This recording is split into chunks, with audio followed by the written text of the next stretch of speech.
बिस्मिल्लाहिर्रहमानिर्रहीम। अस्सलाम वालेकुम। जकातों में आपको खुशामदीद कहता हूँ।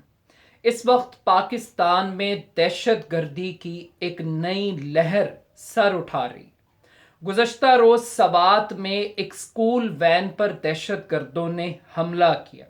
इस हमले के नतीजे में स्कूल वैन का ड्राइवर शहीद हुआ, जबकि दो स्टूडेंट्स गोलियां लगने की वजह से जख्मी हो गए। इस वाक़े के बाद सवात की सड़कों पर एक तारीखी एहतजाज देखने में आया। अहले सवात हज़ारों की तादाद में इस शहीद ड्राइवर की मैयत को सड़क पर रखकर धरना देते रहे, एहतजाज करते रहे। ये एहतजाज तकरीबन 40 घंटे तक जारी रहा और हुकूमत को डेडलाइन दी गई कि कातलों को गिरफ्तार किया जाए। सवात के लोग रियासत से और रियासती इदारों से अमन की भीख मांग रहे हैं। सवात के बासी रियासत से तहफ़्फ़ुज़ की दरख्वास्त कर रहे हैं, मगर बदकिस्मती की बात है कि रियासत दहशत गर्दों के आगे झुकती हुई दिखाई दे रही है। रियासत दहशत गर्दों से मुज़ाकरात करना चाहती है, उनकी टर्म्स एंड कंडीशंस को तस्लीम करना चाहती है। सवात में यह दहशत गर्दी का कोई पहला वाकया नहीं है। इससे पहले भी मुंतखब अरकान को टारगेट किया गया, लोगों को भत्ता खोरी के ऊपर मजबूर किया जा रहा है, भत्ते की धमकियां दी जा रही हैं।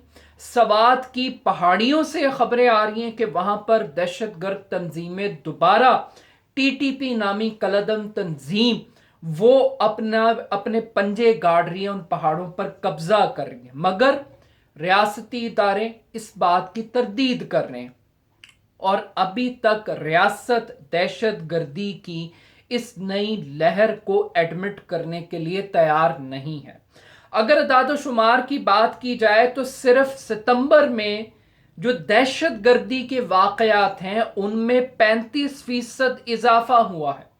तकरीबन 42 के करीब वाकयात दहशत गर्दी के रिपोर्ट हुए और इन 42 वाकयात में 40 से जायद कीमती जानें ज़ाया हुई हैं।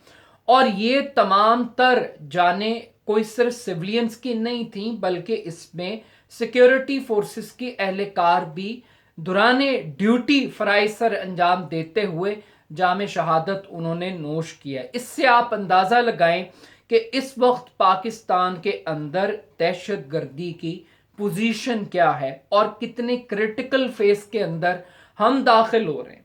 मगर जहां पर सवात में दहशत गर्दों की आमद की खबरें हैं और अहले सवात एहतजाज कर रहे हैं और डेडलाइंस दे रहे हैं कि वो इस्लामाबाद की तरफ मार्च करेंगे, तो कहानी सिर्फ सवात तक महदूद नहीं है। मीडिया रिपोर्ट्स के मुताबिक अब से चंद दिन पहले गिलगित बल्तिस्तान के एक सीनियर वजीर को अगवा किया गया। जिला दिया मीर के इलाके बाबूसर टॉप के मकाम पर सीनियर वजीर को मुसल्लह गिरोह की तरफ से रोका गया और रोक कर उनके सामने दो मुतालबात रखे गए। इन मुतालबात के मुताबिक वो ये क्लेम कर रहे थे कि उनके वो दहशतगर्द साथी जिनकी तादाद 6 के करीब है, जो गिलगित बल्तिस्तान गिलगित की जेल में और हरीपुर की जेल के अंदर कैद है, और इन 6 अफराद के ऊपर नांगा पर्वत के इलाके में गैर मुल्की कोह पहमाओं को कत्ल का इल्ज़ाम है और ये सजाएं काट रहे हैं। वो अफराद मुसल्लह अफवाद सीनियर वजीर को अगवा करके उन कातिलों की रिहाई का मुतालबा कर रहे हैं रियासत से। और ये सिर्फ एक मुतालबा नहीं है, इस्लामी निज़ाम के निफाज का भी मुतालबा है और ख़वातीन की गिलगित बल्तिस्तान जैसे मॉडर्न पढ़े लिखे लिबरल इलाके में ख़वातीन की खेलों पर पाबंदी का मुतालबा भी कर रहे हैं। तो एक तरफ सवात है, दूसरी तरफ गिलगित बल्तिस्तान है और तीसरी जानिब बलोचिस्तान है, जहां पर बदकिस्मती के साथ हेलीकॉप्टर गिरने के वाकयात पेश आ रहे हैं। सिक्योरिटी फोर्सेस के बड़े सीनियर तरीन एहलकार वो शहीद हुए। एक हेलीकॉप्टर के अंदर तो लेफ्टिनेंट जनरल सरफराज शहीद का वाक़या जो कि मौसम की ख़राबी के बारे में हमें बताया गया, लेकिन इस वाक़े के बाद एक और हेलीकॉप्टर क्रैश किया है और ये एक सर्च ऑपरेशन के दौरान क्रैश किया ये हेलीकॉप्टर, और यहाँ पर भी सिक्योरिटी फोर्सेस के ऊपर हमले किए जा रहे हैं। तो एक तरफ बलूचिस्तान जो पाकिस्तान का रकबे के लिहाज से सबसे बड़ा सूबा है, दूसरी तरफ खैबर पख्तूनख्वा और तीसरी तरफ गिलगित बल्तिस्तान, एक पूरी ट्राइका है जो इस वक्त दहशत गर्दों और इंतहा पसंदों के हाथों में जकड़ी जा चुकी है। मगर रियासत क्या है? रियासत कह रही है कि उसने दुश्मन के बच्चों को पढ़ाना है। रियासत को इस बात की परवाह नहीं है कि अपने बच्चे पढ़ने के काबिल हैं या नहीं हैं, लेकिन उसने दुश्मन के बच्चों को पढ़ाने का ठेका ले लिया है। रियासत तालिबान से, टीटीपी से मुज़ाकरात करना चाहती है, हर कीमत पर करना चाहती है, लेकिन वो इसका सद्देबाब नहीं कर रही। अब जब सवात के अंदर दहशतगर्द दिन दिहाड़े स्कूल वैन पर दहशतगर्दी कर रहे हैं, गोलियां बरसा रहे हैं, तो इस वक्त रियासत कहां पर है? ये इस वाक़े की टाइमिंग सबसे ज्यादा इंपॉर्टेंट है। टाइमिंग ये है कि जिस वक्त मलाला यूसुफजई जो कि एक नोबल इनाम याफ्ता शख्सियत हैं, अगरचे पाकिस्तान में एक बड़ा तबका आज भी मलाला को बतौर एक हीरो एडमिट करने के लिए तैयार नहीं है। आज भी एक तबका मलाला को एक गैर मुल्की एजेंट समझता है। आज भी वो गुलमकई की हकीकत और सलाहियत को तस्लीम करने से इनकारी है। मगर मलाला यूसुफजई जब सलाब ज़दगान के लिए सिंध में पाकिस्तान की धरती पर मौजूद है, तो उस वक्त सवात के अंदर स्कूल वैन पर हमला करके ये पैगाम दिया जा रहा है कि कल भी तालीम दुश्मन कुव्वतें सवात के ऊपर राज कर रही थीं और आज भी तालीम के दुश्मन उसी तरीके से एक्टिव हैं जैसे उन्होंने मलाला यूसुफजई पर हमला करके रियासत को एक्सपोज किया था। अब एक तरफ मलाला है और दूसरी टाइमिंग जो इस वाक़े से बड़ी इंपॉर्टेंट है वो ये है कि पाकिस्तान के सिक्योरिटी के इदारे वो दुनिया के सबसे बड़े खेलों के मुकाबले फीफा वर्ल्ड कप जो कि कतर के अंदर जिसका इनेकाद हो रहा है, वो वहाँ पर सिक्योरिटी के फ़राइज़ अंजाम देने के लिए जा रहे हैं। और इस एक तरफ ये सवात का वाक़या है, लोग अब सोशल मीडिया पर इस तरीके से बदकिस्मती के साथ कंपैरिजन कर रहे हैं कि आप अपने घर को तहफ़्फ़ुज़ नहीं दे सकते, लेकिन आप दुनिया के सबसे बड़े स्पोर्ट्स के इवेंट को प्रोटेक्ट करने के लिए जा रहे हैं। तो ये जो आप पहले डॉलरों की जंग में थे, जो गैर मुल्की जंग आपने लड़ी, आज आप इस मुल्क की फौज को पहले अपने लोगों के तहफ़्फ़ुज़ के लिए इस्तेमाल करने की बजाय रेंट आर्मी का कारोबार कर रहे हैं। आप किराए की फौज का किरदार अदा कर रहे हैं। ये लोग तनकीद कर रहे हैं, ये बड़े अफसोस की बात है। बस बतौर एक पाकिस्तानी मेरे लिए ये एक ऑनर भी है कि पूरी दुनिया के अंदर पाकिस्तान की फौज को इतने बड़े इवेंट की सिक्योरिटी के काबिल समझा गया, वरना कतर को कौन से मुल्कों की कमी है और दुनिया की बेशुमार आर्मीज उनकी खिदमत के लिए अवेलेबल है, लेकिन ये ट्रस्ट पाकिस्तान की सिक्योरिटी फोर्सेस के ऊपर है। मगर सैड रियलिटी है कि आज पाकिस्तान की फौज को किराए की फौज कहा जा रहा है। आज पाकिस्तान की आर्मी को रेंटा कार की तरह रेंटा आर्मी सर्विस के साथ तशबीह दी जा रही है। और ये सवाल अब मौजूद है कि आप अपने लोगों को प्रोटेक्ट नहीं कर सकते, लेकिन आप कतर के अंदर इतने बड़े इवेंट को प्रोटेक्ट करने के लिए जा रहे हैं, तो पहले अपने घर की खबर ले लें। फिर इसके बाद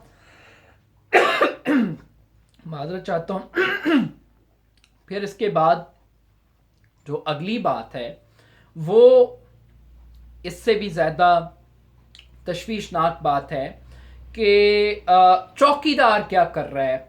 लोग ये सवाल उठा रहे हैं। चौकीदार हमें बताता रहा कि झूठी खबरें हैं, कोई टीटीपी नहीं है, कोई दाइश एग्जिस्ट नहीं करती, बिल्कुल अंडर कंट्रोल सिचुएशन है, मिस रिपोर्टिंग है, लेकिन अब तो लाशें गिरना शुरू हो गई। अब तो हजारों लोग सड़कों पर आ गए, लोग डेडलाइंस दे रहे हैं इस्लामाबाद की तरफ मार्च करने के लिए, मगर चौकीदार मानने के लिए तैयार नहीं है। अब चौकीदार कहाँ मसरूफ है ये समझना बड़ा जरूरी है। चौकीदार इस वक्त मसरूफ है ऑडियो लीक्स में, चौकीदार इस वक्त मसरूफ है वीडियो लीक्स में, बकौल इमरान खान साहब के कि चौकीदार इस वक्त गंदी गंदी वीडियोस बनाने में मसरूफ है।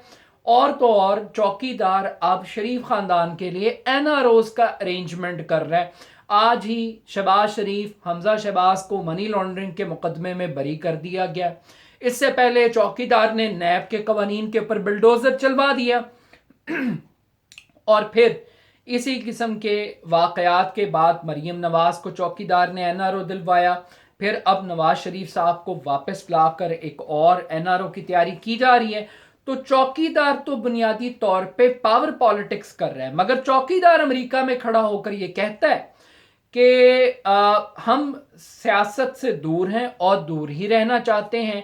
मगर भाई अगर तुम सियासत भी नहीं कर रहे तो फिर तुम कर क्या रहे हो? जो तुम्हारा अपना काम है वो किसने करना है, उसके ऊपर भी कोई कंसेंसस यहाँ पे डेवलप करो। अब यहाँ पर पाकिस्तान के अंदर इन कैमरा ब्रीफिंग्स होती, उन ब्रीफिंग्स के दौरान टीटीपी के हवाले से, मुज़ाकरात के हवाले से बताया जाता है। अब जब ये कहा जाता है कि रियासत दहशतगर्दों के आगे झुक गई है, तो ये कहा जाता है कि जनाब इस वक्त हमारी बारगेनिंग पोजीशन बहुत अच्छी है।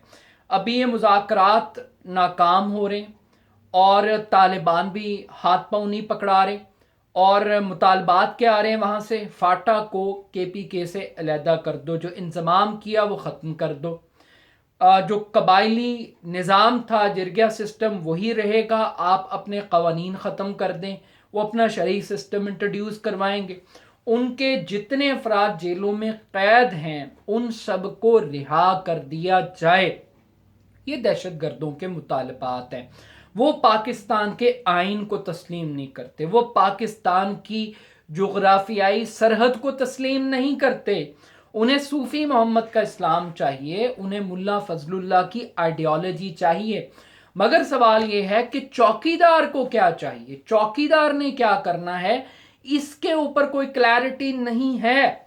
उन लोगों को भी कुछ ना कुछ जवाब देना पड़ेगा जो रियासत के अंदर रियासत को चलाते हैं, रियासत के सिक्योरिटी मामलात को चलाते हैं। और हमें बताया जाता है कि हम वो दुनिया की सबसे बड़ी कौम है जिसने दहशतगर्दी के नासूर को शिकस्त दी है। यहाँ पर नेशनल एक्शन प्लान बनाया गया, फौजी अदालतें लगाई गई, इसकी कीमत दी गई, इस कौम ने भी वो कीमत दी। 70 से 80 हज़ार जानें इस पूरे काम के अंदर ज़ाया हुई हैं और अरबों खरबों रुपए का मौशी नुकसान हुआ है। लेकिन ये नुकसान करवाने के बावजूद आज चंद मुट्ठी भर टीटीपी के दहशतगर्द ग्रुपों के आगे रियासत कमज़ोर दिखाई दे रही है। क्यों? क्योंकि रियासत एनआरओज में, ऑडियो लीक्स में, वीडियो लीक्स के अंदर रियासत और चौकीदार मसरूफ़ अमल हैं। रियासत के इदारों की हालत ये है कि सूबाई हुकूमत वफाकी हुकूमत पर मलबा डाल रही है और वफाकी हुकूमत सूबाई हुकूमत पे मलबा डाल रही है, और ये सिर्फ अपनी हुकूमत बनाने, किसी की गिराने, किसी की बजाने, किसी की बचाने, ये इनका टोटल टास्क है। इनके लिए ये दहशतगर्दी कोई बड़ा चैलेंज, कोई बड़ा इशू नहीं है, जो कि एक बड़ी बदकिस्मती की बात है। But at the end of the day ये दहशतगर्दी चौकीदार का या चोर का इशू तो नहीं है, लेकिन ये इस कौम का इशू है। ये कौम है तो चोर और चौकीदार की दुकान चलेगी, लेकिन अगर ये इसके सर्वाइवल का सवाल उठ गया तो मेरा ख्याल है चोर और चौकीदार दोनों की नौकरी ख़तरे में पड़ सकती है। अपना फीडबैक मुझे ज़रूर दीजिएगा। मेरे यूट्यूब चैनल को जगादो को ज़रूर सब्सक्राइब कीजिएगा। बहुत शुक्रिया। अल्लाह हाफ़िज़।